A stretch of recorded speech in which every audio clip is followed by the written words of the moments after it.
Hi everyone, कैसे हैं आप सभी। उम्मीद करता हूं बहुत अच्छे होंगे स्टूडेंट्स और अपनी अपनी पढ़ाई कर रहे होंगे। मैं भी बहुत अच्छा हूं।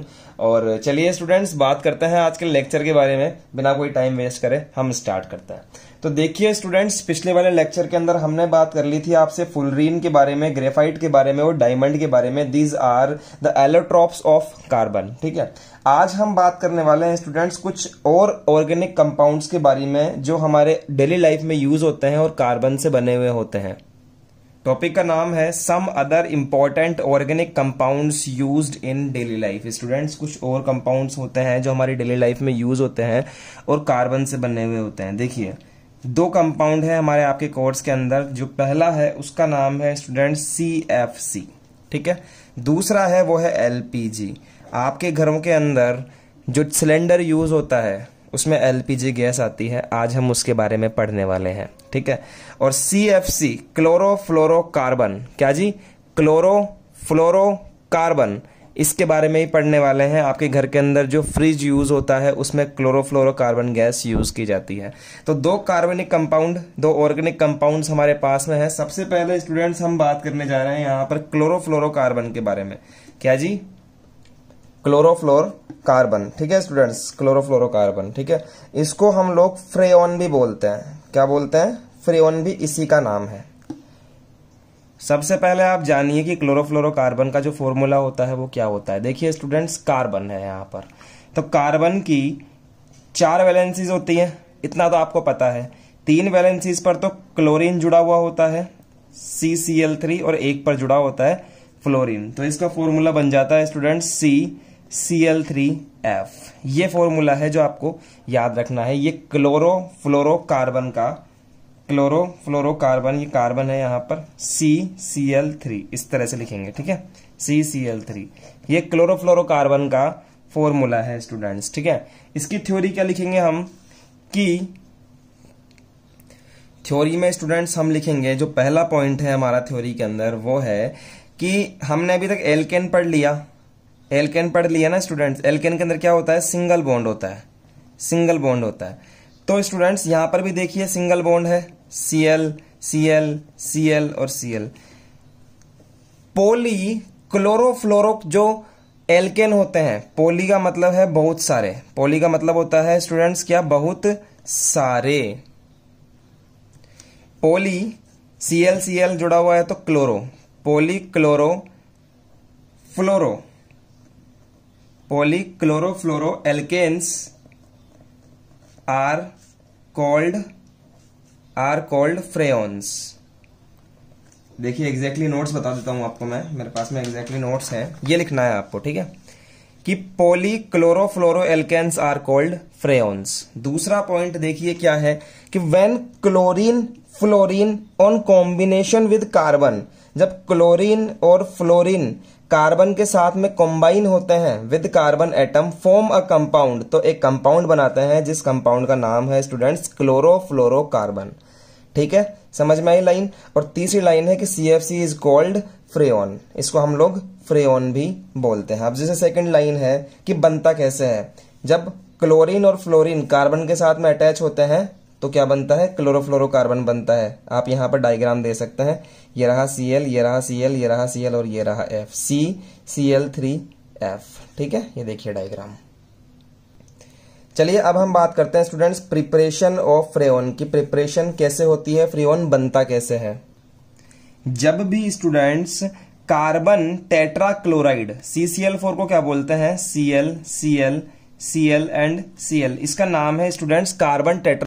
जब भी कार्बन टेट्राक्लोराइड हाइड्रोजन फ्लोराइड के साथ में SbCl5 की प्रेजेंस में, क्या है यहां पर कैटलिस्ट, SbCl5 की प्रेजेंस में रिएक्शन करता है, तो स्टूडेंट्स क्या होता है, यहां से एक Cl तो गायब हो जाता है और वो यहां चला जाता है और F जो होता है वो यहां आ जाता है। तो जो C है वो Cl Cl, 3 तो Cl रहते हैं और यहां पर क्या आ जाता है? F आ जाता है, और ये जो Cl है वो इस F के साथ कंबाइन हो जाता है और HCl बन जाता है। ऐसे हमें मिलता है स्टूडेंट्स क्या? Try chloro. देखिए नाम कैसे देंगे? ट्राई क्लोरो, ट्राई क्लोरो मोनोफ्लोरो, क्योंकि एक फ्लोरो है तो यहां लिखेंगे मोनोफ्लोरो, ट्राई क्लोरो मोनो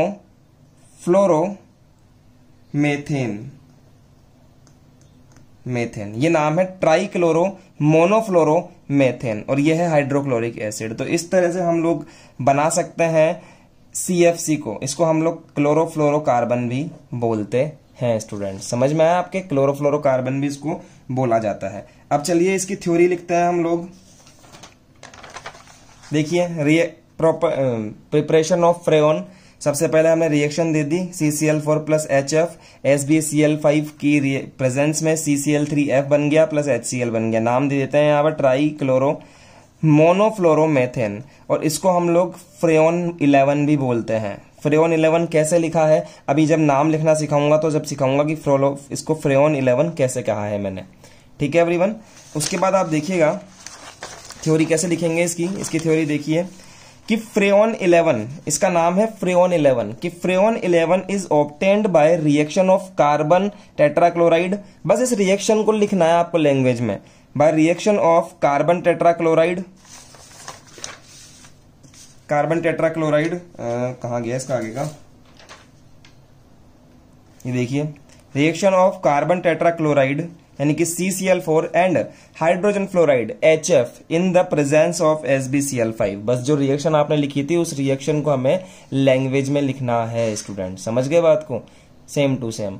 अब हम सीखने जा रहे हैं स्टूडेंट्स नोमेनक्लेचर ऑफ फ्रेओन्स। कि नोमेनक्लेचर ऑफ फ्रेओन्स क्या होता है वो देखिए आप ध्यान से समझिएगा स्टूडेंट्स, इंपॉर्टेंट टॉपिक है, एग्जाम में पूछ सकता है कि फ्रेओन का नोमेनक्लेचर बताइए। तो स्टूडेंट्स उसके लिए हमें 3 चीजें यहां पर जाननी पड़ेगी, X, Y और Z, कि X, Y, Z क्या होता है।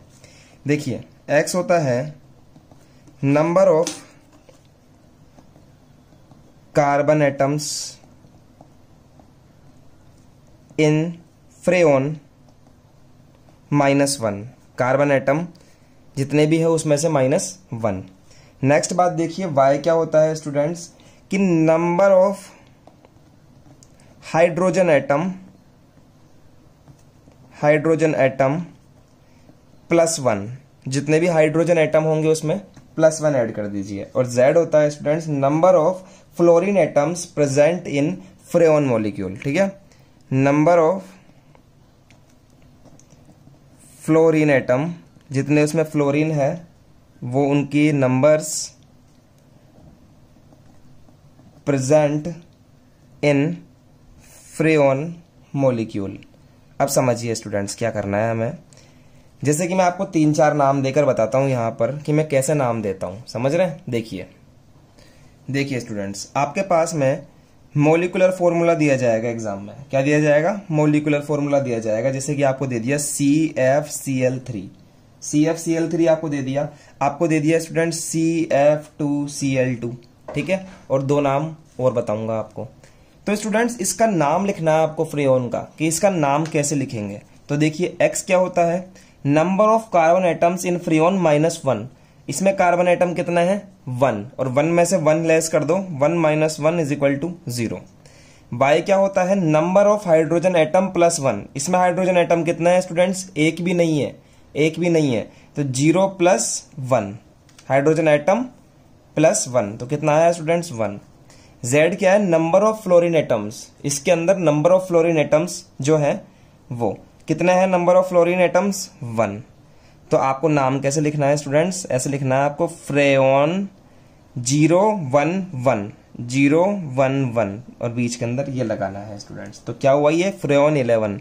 आप याद कीजिए स्टूडेंट्स, अभी थोड़ी देर पहले मैंने आपको बताया था कि इसका नाम फ्रेओन 11 होता है। ठीक है, तो वो इस तरह से दिया जाता है स्टूडेंट्स, जैसे कि मैंने आपको देना सिखाया। मैं और देना सिखाता हूं आपको नाम। जैसे कि मेरे पास में मोलिकुलर फॉर्मूला है CF2Cl2, ये वाला। तो देखिए X मतलब number of carbon -1, number of carbon कितना है? 1 में से 1 को लेस कर दो तो कितना आया? 0 आया। ठीक है, Y का मतलब है नंबर ऑफ हाइड्रोजन +1। इसमें एक भी हाइड्रोजन नहीं है, यानी कि 0 + 1 = 1। और number of fluorine present in freon molecule, इसमें कितने फ्लोरीन है? 2, तो यहां लिख दो 2। तो स्टूडेंट्स इसका नाम क्या हो जाएगा? फ्रेओन, ये लगाओ 012, इस तरह से नाम देंगे। जैसे कि एक और लेते हैं C2F2Cl4। अब देखिए स्टूडेंट्स X का वैल्यू क्या होगा? नंबर ऑफ कार्बन्स -1, तो नंबर ऑफ कार्बन कितना है 2, 2 में से एक लेस कर दो तो 2 - 1 दिस इज 1। y क्या है नंबर ऑफ हाइड्रोजन +1, इसमें हाइड्रोजन कितना है एक भी नहीं है तो 0 + 1 दैट इक्वल टू 1।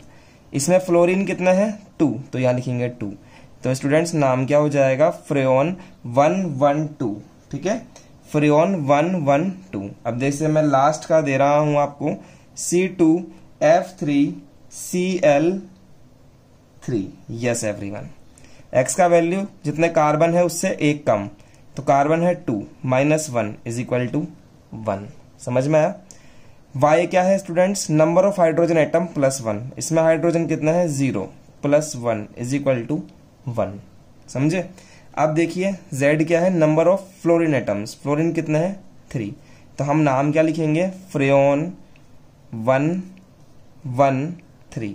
आपको तो तीनों की वैल्यू लिखनी है 113, मतलब कि सिंपल सा आपको लिखना है फ्रेऑन और उसके आगे x की वैल्यू, फिर y की वैल्यू, फिर z की वैल्यू और बीच के अंदर ये हाइफन का साइन भी लगाना है।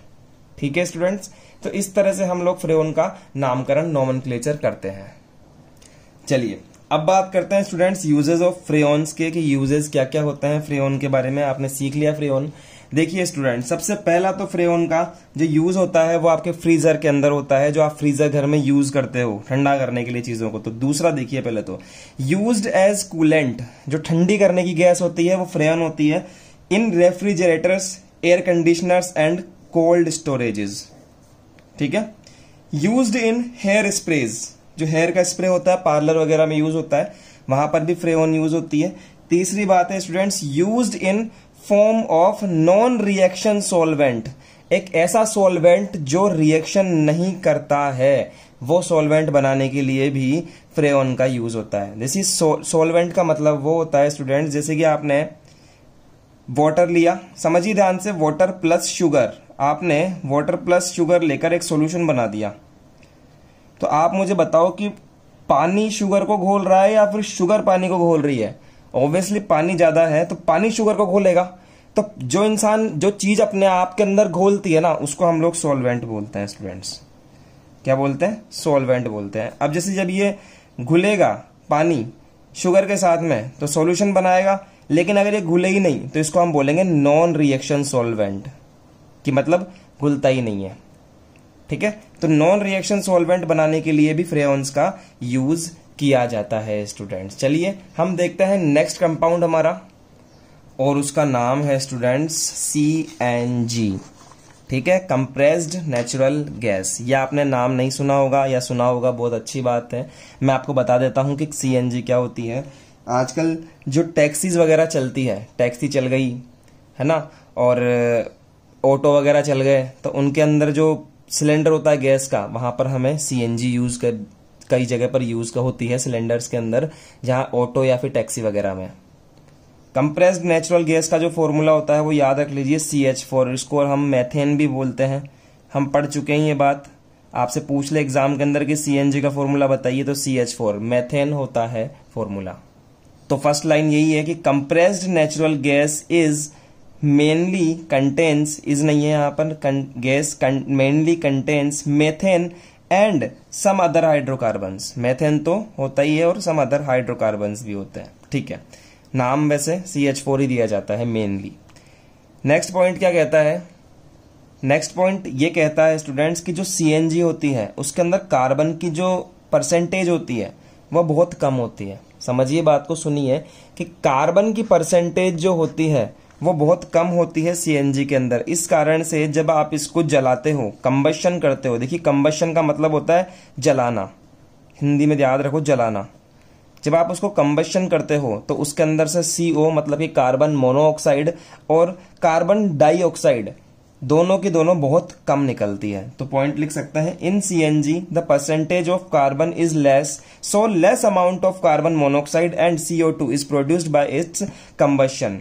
तो मैं क्या बोलूंगा स्टूडेंट्स, जब कम CO निकल रहा है, कम CO2 निकल रहा है, इसका मतलब ये हार्मफुल नहीं है, कम है हार्मफुल। तो यहां पर लिख सकते हैं so it is less harmful than the petroleum products for environment. Petroleum products का मतलब है जैसे कि पेट्रोल। अब पेट्रोल क्या है कि बहुत ज्यादा हार्मफुल होता है, आप उसको जलाओगे तो बहुत जल्दी आग पकड़ता है। तो यही लाइन यही दर्शाना चाह रही है कि सीएनजी होती है ना वो लेस हार्मफुल होती है than petroleum products for environment. जो अदर पेट्रोलियम प्रोडक्ट्स हैं जैसे कि डीजल, पेट्रोल, उनसे कम हार्मफुल है सीएनजी। जैसे कि हम समझ पा रहे हैं स्टूडेंट्स, कंप्रेस्ड नेचुरल गैस, ठीक है, नाम पे फोकस कीजिए कि कंप्रेस्ड नेचुरल गैस का मतलब है कि है तो वो नेचुरल गैस ही, लेकिन उसको कंप्रेस किया जा रहा है। जब आप नेचुरल गैस को कंप्रेस करते हो तो आपको कंप्रेस्ड नेचुरल गैस मिलती है। तो हमें ये जानना जरूरी है स्टूडेंट्स कि नेचुरल गैस क्या होती है, ठीक है। तो पहले मैं आपको समझाऊंगा, उसके बाद में हम लोग लिखेंगे कि what is the natural gas. देखिए ये लिखा हुआ नेचुरल गैस, समझिए पहले। देखिए स्टूडेंट्स, जैसा कि आपको पता है कि जैसे ये जमीन है, क्या है ये जमीन है। अब जब इसके अंदर पेट्रोल होता है, आपको पता होगा जमीन के अंदर से पेट्रोल निकलता है। यहां पर अगर पेट्रोल है, ठीक है स्टूडेंट्स, तो यहां पर क्या किया जाता है, यहां पर माइनिंग की जाती है, मतलब यहां पर खुदाई की जाती है। समझिए मैं नेचुरल गैस बता रहा हूं कि नेचुरल गैस क्या होती है। माइनिंग की जाती है यानी कि खुदाई की जाती है। तो स्टूडेंट्स जहां हमें पेट्रोल मिलता है उस पेट्रोल के ऊपर एक लेयर होती है। क्या होती है? एक बहुत पतली सी लेयर होती है। इसको कहते हैं हम upper layer of petroleum product. क्या कहते हैं? Upper layer of petroleum product. ये अपर लेयर किस चीज की होती है स्टूडेंट्स? ये अपर लेयर होती है नेचुरल गैस की। और हमें क्या मिलती है? सिर्फ हमें नेचुरल गैस मिलती है जब हम लोग माइनिंग करते हैं। उस नेचुरल गैस को हाई प्रेशर पे, किस पे? हाई प्रेशर पे, हाई प्रेशर पे कंप्रेस्ड किया जाता है। क्या किया जाता है? हाई प्रेशर पे कंप्रेस्ड किया जाता है, तो ये बन जाती है कंप्रेस्ड नेचुरल गैस। क्या बन जाती है स्टूडेंट्स? Compressed natural gas. समझ में आई एवरीवन? तो चलिए इसकी थ्योरी लिखते हैं। किस तरह से लिखेंगे देखिएगा। इन gas, the gas found in the form of upper layer of petroleum, petroleum के ऊपर एक लेयर पाई जाती है, in the depth of earth is called natural gas. किसकी डेप्थ में? अर्थ की डेप्थ के अंदर, जिसे हम नेचुरल गैस कहते हैं। The gas which is found in mining of petroleum, ये दूसरी डेफिनेशन है, ये डेफिनेशन 1 है, ये डेफिनेशन नंबर 2 है। दोनों में से कोई सी भी याद कर सकते हैं आप नेचुरल गैस के लिए। द गैस, एक ऐसी gas which is found in the mining of petroleum, जब पेट्रोलियम की माइनिंग होती है तब हमें एक गैस मिलती है। When natural gas is compressed at the high temperature then it is called compressed natural gas. जो मैंने आपको समझाया है वही मैंने आपको लिखवाया है, ठीक है। तो ये आपके समझ में आ गई सीएनजी क्या होती है। अब हम समझने जा रहे हैं स्टूडेंट्स एलपीजी, मतलब कि लिक्विड पेट्रोलियम गैस क्या होती है। और इसको समझने के लिए आपको वापस से यही प्रोसेस समझना पड़ेगा स्टूडेंट्स कि जैसे कि ये जमीन है, इसके आपने क्या करा? माइनिंग की पेट्रोलियम लेने के लिए। तो यहां पर हमें क्या मिली? नेचुरल गैस मिली स्टूडेंट्स। इससे पहले हम लोग सीएनजी ले रहे थे, तो सीएनजी के अंदर क्या कर रहे थे हम कि हाई प्रेशर पे कंप्रेस कर रहे थे, और हाई प्रेशर पे कंप्रेस होते ही हमें मिल रहा था कंप्रेस्ड नेचुरल गैस। लेकिन इस बार क्या करेंगे स्टूडेंट्स, जो हमें नेचुरल गैस मिलेगी इसको हम लोग हाई प्रेशर तो देंगे, इसको हम लोग हाई प्रेशर तो देंगे, लेकिन हाई प्रेशर इतना ज्यादा देंगे कि ये लिक्विड में कन्वर्ट हो जाएगी स्टूडेंट्स। किस में कन्वर्ट हो जाएगी? लिक्विड में कन्वर्ट हो जाएगी। और लिक्विड में कन्वर्ट होने के बाद में हम इसे बोलेंगे लिक्विड नेचुरल गैस, यानी कि हम बोल सकते हैं लिक्विड नेचुरल गैस या फिर liquid petroleum gas, LPG, liquid petroleum, क्योंकि पेट्रोल से मिल रही है, petroleum gas, liquid petroleum gas बोलेंगे। तो समझ में आया स्टूडेंट्स? है वो नेचुरल गैस ही, बस उसको हमने लिक्विड में कन्वर्ट किया है हाई प्रेशर देकर, ठीक है।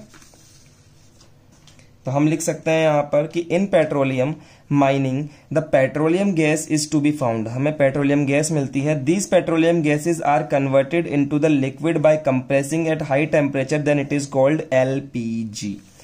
एक स्पेशल नोट है स्टूडेंट्स, इस पर क्वेश्चन भी आता है। पहले क्वेश्चन समझिए कि why CNG is better fuel as compare to the LPG, कि सीएनजी एक बेटर फ्यूल है एज कंपेयर टू एलपीजी। वो कैसे है बताइए। तो इसको स्टूडेंट्स पहले समझिए, आप इस पॉइंट को स्टूडेंट्स समझना जरूरी है। पहले समझिए कि मैं आपको समझाता हूं। देखिए, एक तरफ मेरे पास है सिलेंडर जिसके अंदर सीएनजी भरी हुई है, और एक तरफ मेरे पास में है सिलेंडर जिसमें एलपीजी भरी हुई है। देखो स्टूडेंट्स, जो एलपीजी होती है इसमें वेट होता है, समझ रहे हो, वेट होता है यानी कि ये भारी होती है। जबकि जो सीएनजी होती है इसमें वेट कम होता है, समझ रहे हो, इसमें वेट ज्यादा होता है और इसमें वेट कम होता है। नीचे वाले एरो का मतलब है कि इसमें वेट कम होता है, इसका मतलब ये हल्की होती है स्टूडेंट्स, समझ रहे हो आप मेरी बात को। अब इसके बाद में क्या होता है स्टूडेंट्स कि जैसे ही ये इसका सिलेंडर फटता है, जैसे कि मान लीजिए मैंने सिलेंडर को यहां से फोड़ दिया यहां से, तो ये सिलेंडर ऐसे हो गया। अब जैसे ही सीएनजी निकलती है इसके अंदर से, जैसे ही इसमें से सीएनजी निकलती है, क्योंकि ये हल्की है इसलिए इसके पार्टिकल क्या है, हवा के अंदर मिल जाता है, समझ रहे हो आप, हवा में मिल जाते हैं, पार्टिकल हवा में मिल जाते हैं स्टूडेंट्स। देखिए जैसे ही निकला सीएनजी और पार्टिकल किस में मिल गए, एयर में मिल गए। अब एयर में मिल गए तो अब एयर के अंदर मिल गए तो इसका फर्क ही नहीं पड़ा, मतलब कि ये गैस उड़ गई हवा के अंदर। लेकिन स्टूडेंट्स क्या होता है कि अगर आपने एलपीजी का सिलेंडर फोड़ दिया तो एलपीजी निकलती नहीं है, क्योंकि एलपीजी क्या है, भारी है। एलपीजी यहां से निकलेगी और इसके पार्टिकल जो होते हैं वो भारी होते हैं, यानी कि बड़े बड़े पार्टिकल्स होते हैं। एयर में मिलती ही नहीं है, ये यहीं पड़ी रहती है ऐसे, देखो आप, ये यहीं पड़ी रहेगी खूब देर तक, क्योंकि ये भारी है। और जैसे ही किसी ने माचिस जलाई, जैसे ही किसी ने माचिस जलाई, यहां क्या होगा, ब्लास्ट हो जाएगा। इसीलिए हमारे घर के अंदर कहते हैं कि सिलेंडर बंद करके रखा करो, क्योंकि अगर आपकी गलती से एलपीजी रिलीज हो गई तो वो एलपीजी हवा में नहीं मिलेगी, वो एलपीजी वहीं पड़ी रहेगी, हवा के अंदर मिलेगी ही नहीं वो, क्योंकि वो क्या है, भारी गैस है। और जैसे अगर किसी ने गलती से मोबाइल चला लिया, लाइटर जला दिया, सीख जला दी, मैच बॉक्स जला दिया, तो फिर वो क्या हो जाएगा, यहाँ पर एक ब्लास्ट हो जाएगा। जबकि सीएनजी के अंदर ऐसा नहीं होता है, सीएनजी का सिलेंडर अगर फट भी जाए तो जो गैस होती है वो हवा में मिल जाती है। इसलिए कहते हैं कि सीएनजी ज्यादा सेफ है एलपीजी के मुकाबले। ठीक है स्टूडेंट्स, तो यहां देखिए आप, CNG is more safe gas than the LPG gas because CNG is lighter. CNG क्या है, लाइटर है, हल्की है, देन एलपीजी, एलपीजी के मुकाबले। Due to which it spreads rapidly in air on leakage. जब लीकेज होता है सीएनजी का तो ये बहुत जल्दी एयर के अंदर स्प्रेड हो जाती है। रैपिडली का मतलब तो आपको पता ही होगा, जल्दी, रैपिडली स्प्रेड हो जाती है एयर के अंदर। हाउएवर एलपीजी इज सेटल्ड, जबकि LPG settle down due to the is more density. जो एलपीजी होती है इसकी डेंसिटी बहुत ज्यादा मोर होती है, इसलिए ये नीचे की तरफ बैठ जाती है स्टूडेंट्स, और नीचे की तरफ बैठने के कारण ये हवा में नहीं मिल पाती। इस कारण से क्या होता है, सीएनजी इज मोर सेफ है। आप एक डायग्राम ऐसे दे सकते हो कि सीएनजी, यहां पर एलपीजी, जो मैंने अभी आपको बताया। ठीक है, डायग्राम बना के दिखाओगे तो आप समझ, एग्जामिनर को अच्छे से समझा पाओगे, ऐसे कि ये किस में मिल गई, एयर में मिल गई है, ये पार्टिकल्स एयर में मिल गए, AIR। जबकि एलपीजी अगर निकलेगी तो इसके पार्टिकल्स यहीं घूमते रहेंगे, नीचे बैठ जाएंगे। ठीक है, तो यहां पर क्या हो सकता है, ब्लास्ट हो सकता है अगर आपने कोई सींक जला दी तो। ठीक है, फायर, इस तरह से। तो स्टूडेंट्स आपने सीखा आज कि हमने एलपीजी और सीएनजी के बारे में पढ़ा है, और अब हम देखते हैं स्टूडेंट्स यूजेस ऑफ एलपीजी। तो सबसे पहला तो इन लेबोरेटरी के अंदर जो भी गैस वगैरह जलते हैं उसके अंदर यूज होता है। दूसरी बात, इन होम गैस सिलेंडर। ठीक है, और आप कह सकते हो तीसरा, एज अ फ्यूल, कारों वगैरह के अंदर भी यूज होता है एलपीजी। मैं बात करूं आपसे यूजेस ऑफ सीएनजी, तो सीएनजी के यूजेस देखिए, फर्स्ट तो हो गया इन लेबोरेटरी, जो ही है लेबोरेटरी के अंदर यूज होती है सीएनजी। दूसरा है students used as fuel, FUEL, used as fuel. और तीसरा है स्टूडेंट्स, जैसा कि मैंने आपको बताया कि टैक्सी वगैरह के अंदर यूज होता है, तो आप लिख सकते हो used as transportation fuel as a substitute substitute of petrol and diesel। ठीक है स्टूडेंट्स, तो इस तरह से आप लोग इसके यूजेस लिख सकते हो। ये देखिए, आप लिख लीजिए यहां से, ये देखिए यहां से। ठीक है एवरीवन, तो आज का लेक्चर हम यहीं समाप्त करते हैं। आज का लेक्चर यहीं तक रहेगा। हम बात कर देंगे आपसे नेक्स्ट वाले लेक्चर में मिलकर और खत्म करेंगे चैप्टर को। कोशिश करूंगा कि चैप्टर नया वाला जो नेक्स्ट वाला हम लोग लेक्चर पढ़ेंगे उसमें चैप्टर खत्म कर दूं। और एक ही टॉपिक बच रहा है, एक में ही 4-5 टॉपिक है, तो कोशिश करूं कि चाहे अगला वाला लेक्चर लंबा हो जाए लेकिन आपका चैप्टर खत्म कर दिया जाए। तो चलिए स्टूडेंट्स, मिलते हैं आपसे नेक्स्ट लेक्चर के अंदर। आज के लिए इतना ही। All the best everyone.